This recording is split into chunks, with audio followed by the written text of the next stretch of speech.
Alrighty.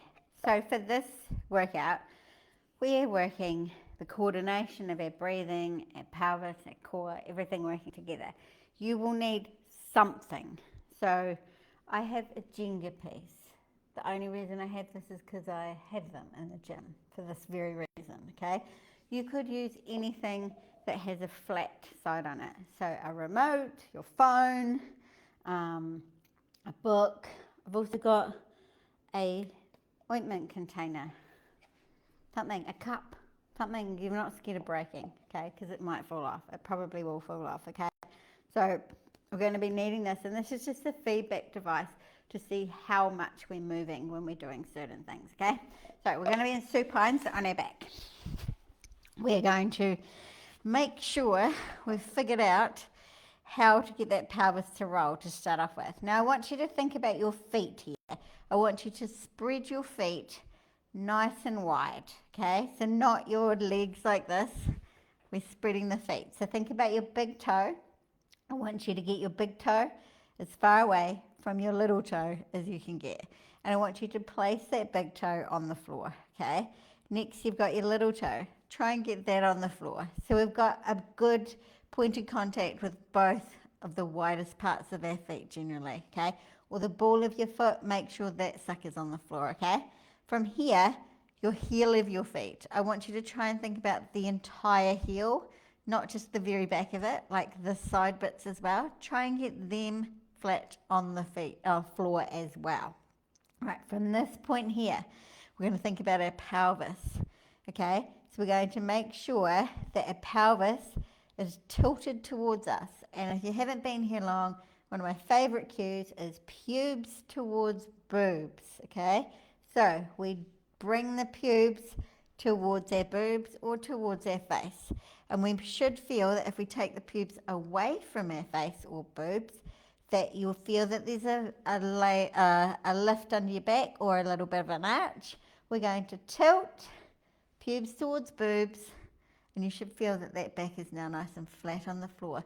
We're not crushing the floor.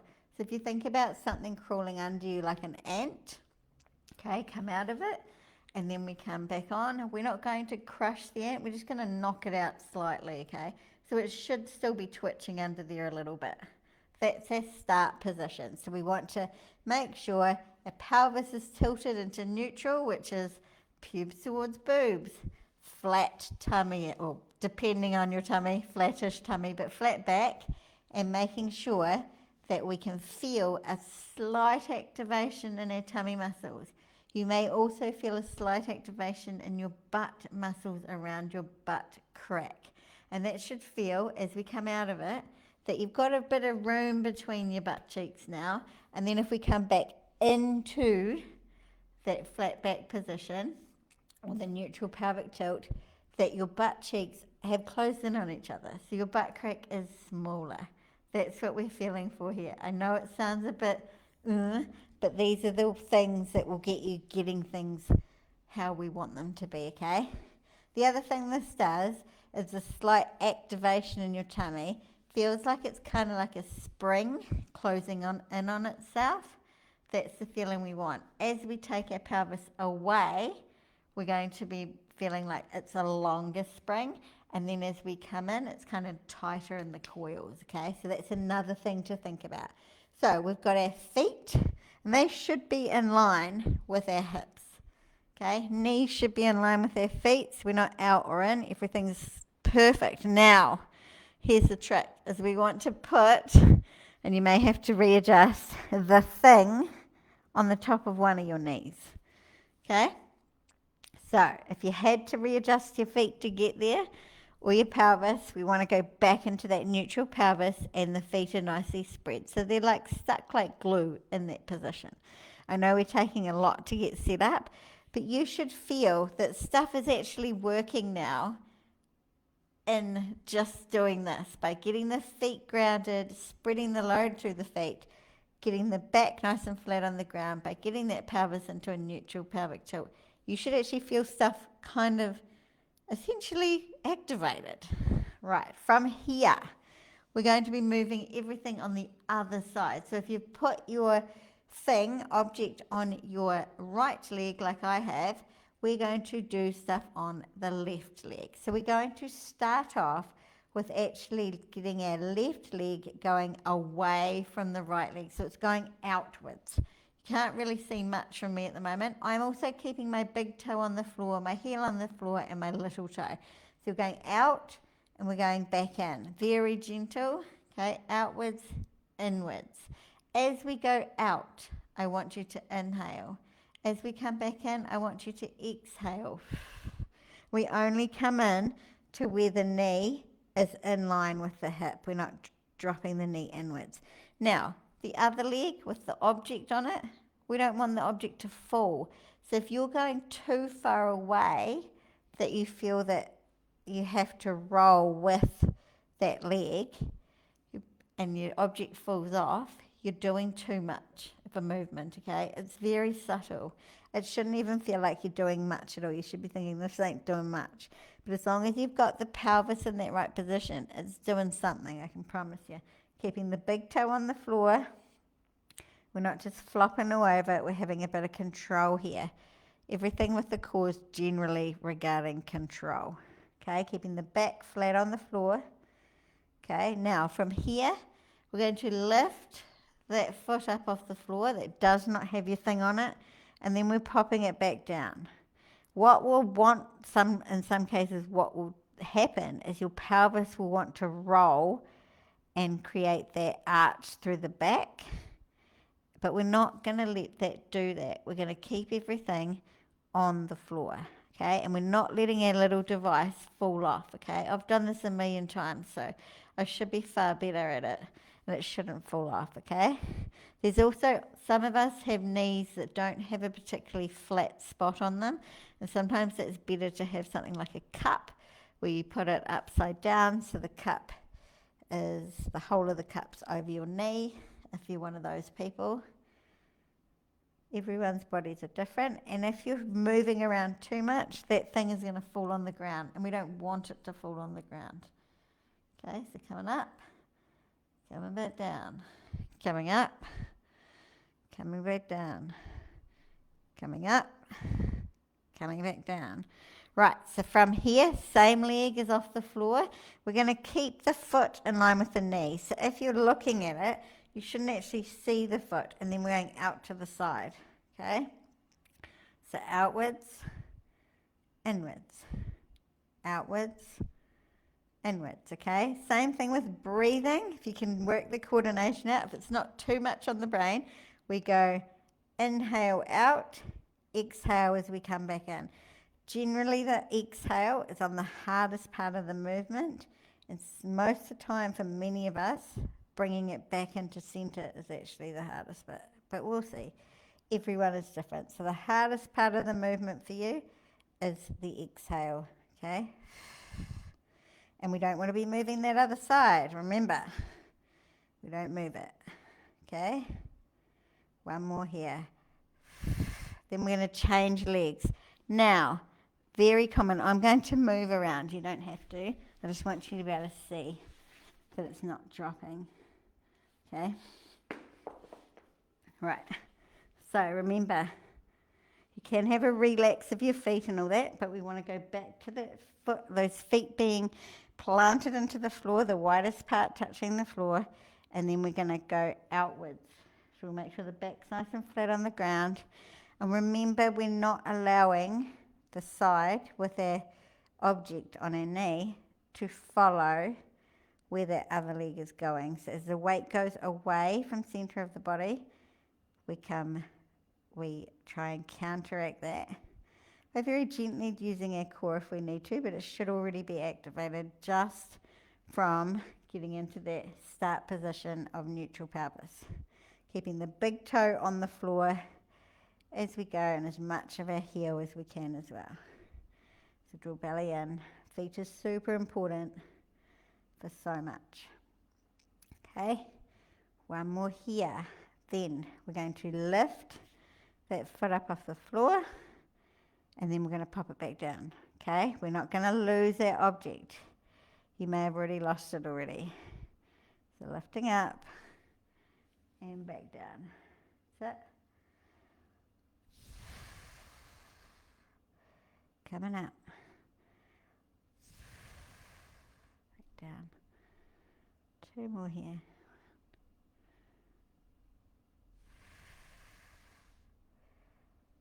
Cool. 1 more here. Right, now we're going to go out to the side again. So we're going to keep that foot hidden from your view if you can. So just try and line everything up beautifully so it's all parallel with each other. Try not to drop that little device, okay?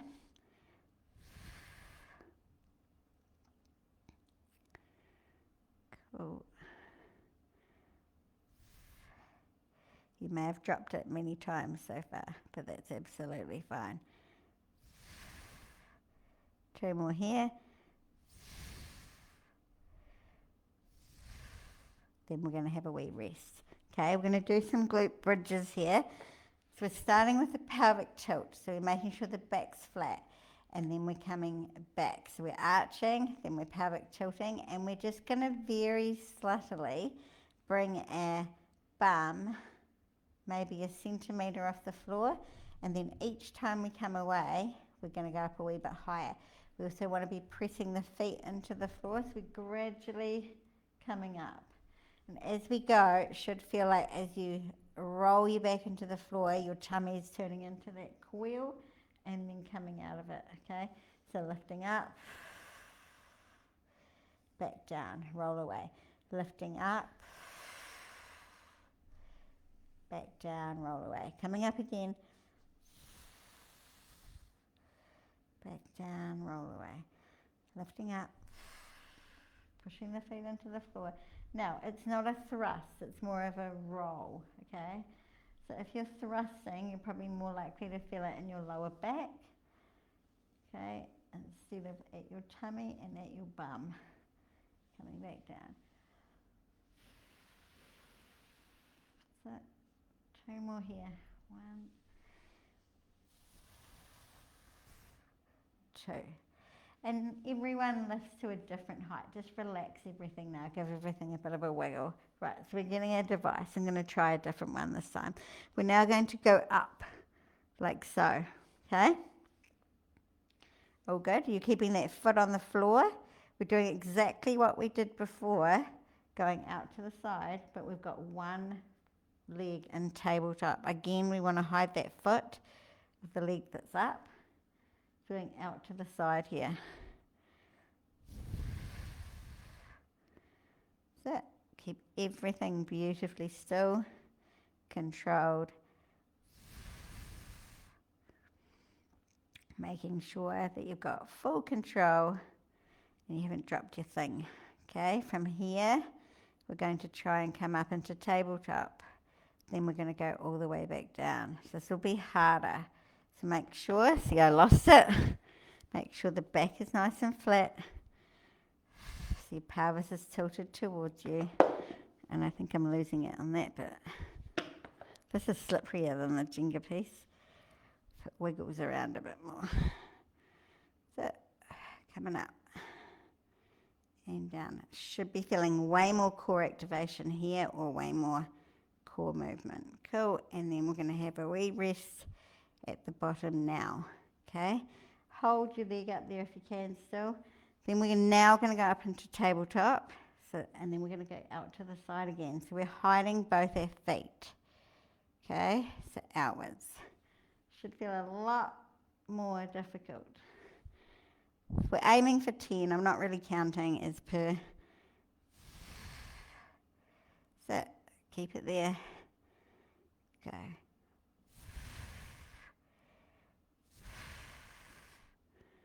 Two more here. 1 and 2. Cool. Coming down. Have a wee moment. Relax, okay? Then we're changing legs. So we're going to have that leg up.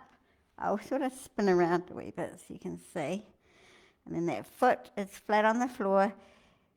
Everything touching the floor or big toe. And this is where we come out to the side. I don't think you can see me as well here.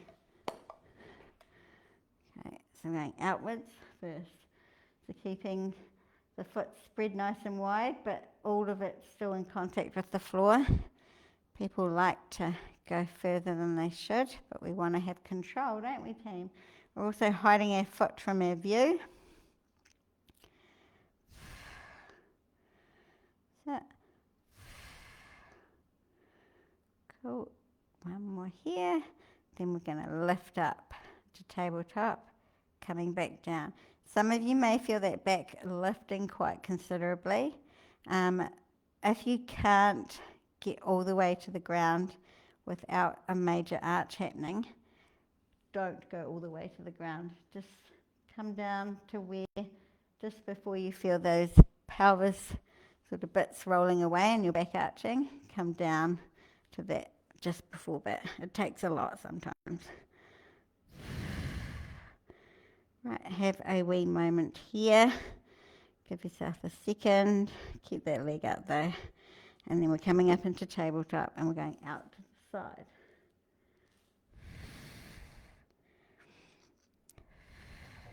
This will be harder.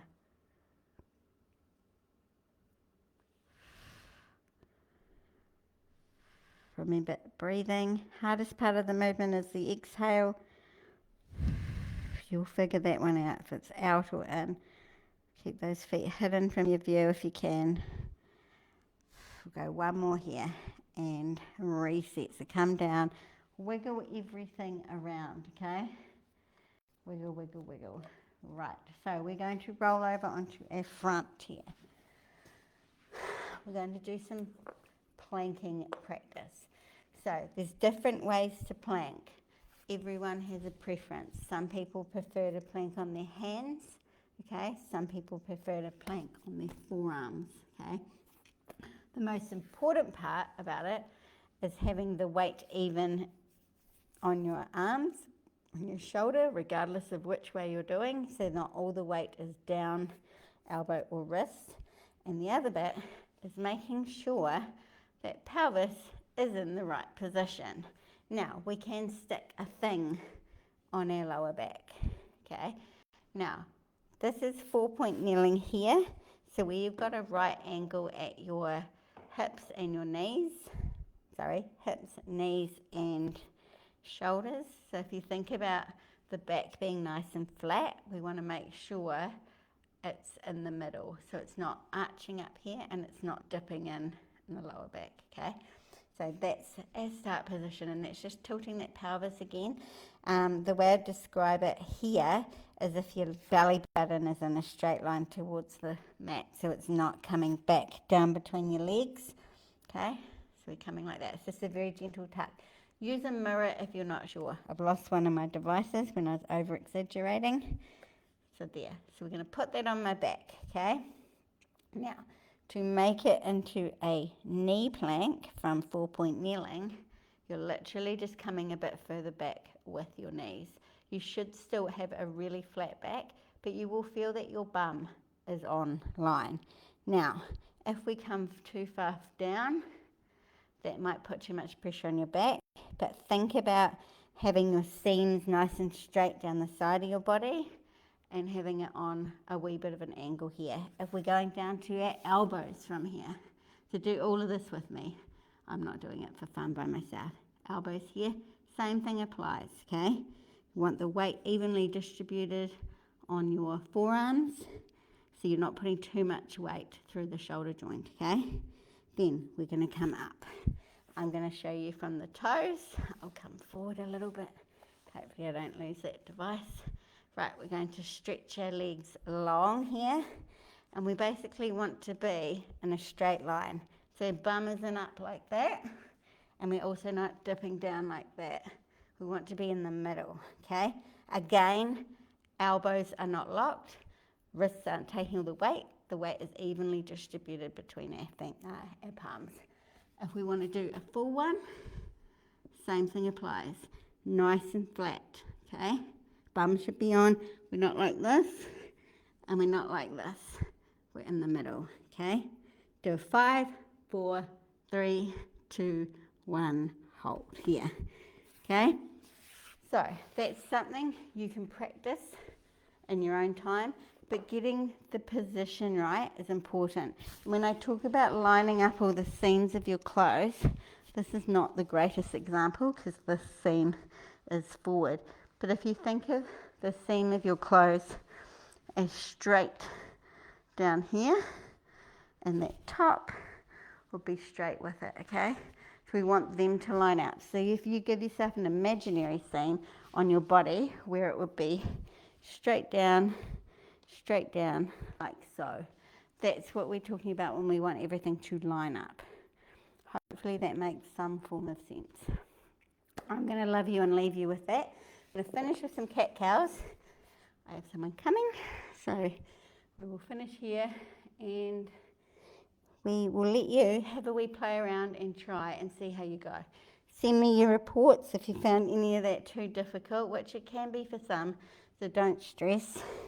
Often we lose our little devices, feedback devices quite a bit when we're starting to learn how to do this. But it's important to have that feedback so we know if we're moving too much in one direction.